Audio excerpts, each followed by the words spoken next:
Mitä vittua huoraa? Vittu nyt tulee kahvaspää! Lutskat! Vittu nyt loppuu! Saatana! Pepäpäissä! Ollut saatana Helsinki! Pikku Piru! Henri! Petos! Ja vittu syöpä! Vittu lutskat! Tulee vittu pattaa kunnolla! Moottorissa perseet leikataan irti! Vittu lutskat! Elikkä tähän perään vittu Oulusta Helsinki, se on ESC, osuma ja koulu. Petos julma Henri ja vittu syöpä.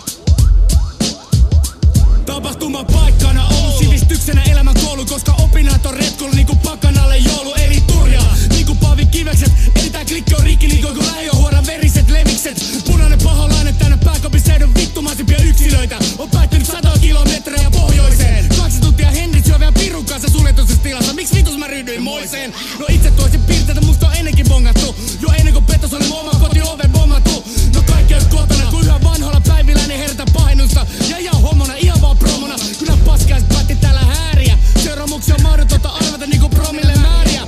Varmaan voit näitä retkeä turha tehdä ilman, et joku menis reisille. Spasa Miki Erikille ja Meisille.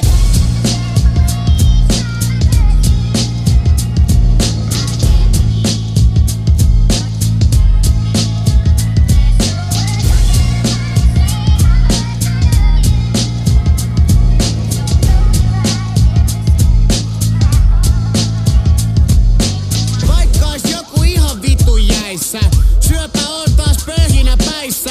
Kuka varpailla, kuka harmailla hiuksilla tiputtaa, ketä vaan vituttaa. Sama mulle ketä rupee koittamaan, soittamaan, voi vittu voittaa suuta. Ota kenosta 4 oikein numeroa, mä haen sun mummolta tuheroa. Oli ehkä harmaa karva, painaa paljalta saatana. Tartuta sille mut nautini, ei se mitään.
Vittu, meette!